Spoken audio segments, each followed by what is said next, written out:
week 98 of the graduates program, huh? And to play off what I was talking about earlier, living at home for as long as possible. We all know that there are 10,000 Americans turning 65 every day, right? That trend is expected to continue into the 2030s. We all know that there were over $50 billion that were related to fall-related injuries, and this is in 2016, right? And Medicare, Medicaid bore 2/3 of those costs. Think about how this population is getting older and that 10,000 Americans every day. Well, you know, looking at some other numbers here, currently 16.5% of the U.S. population of 328 million, or 54 million Americans, are over the age of 65.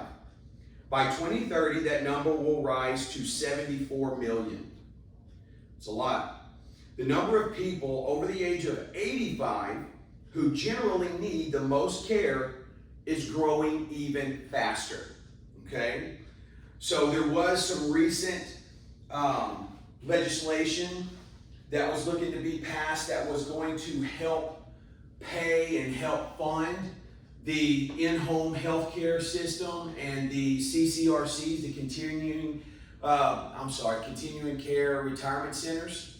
Well, I was at my computer this week and I ran across some stats. I get these studies and these emails, and I'm always researching, right? Again, remember, all my resources are available at mybalanceuniversity.com. And here's some alarming stats, right? So if you've never been motivated to work on your balance, check this out. We all know the economy, we all know our times, right? Okay, so just with that in mind, it's hard right now to find good work, period. Listen to this. According to the American Healthcare Association and the National Center for Assisted Living, 86% of nursing homes and 77% of assisted living providers said their workforce situation has gotten worse over the last 3 months. This is from June of 2021. Has gotten worse.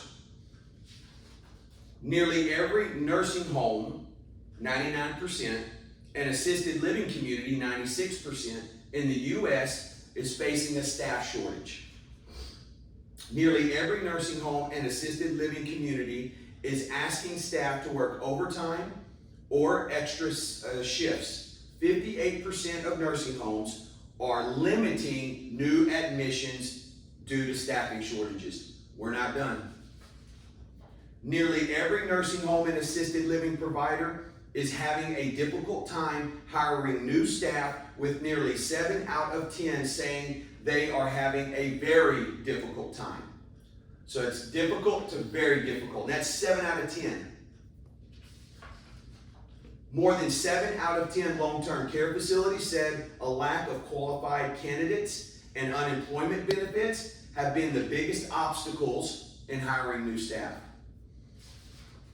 So you guys see the trend here. Last one, 78% of nursing homes, 61% of assisted living communities are concerned workforce challenges might force them to close.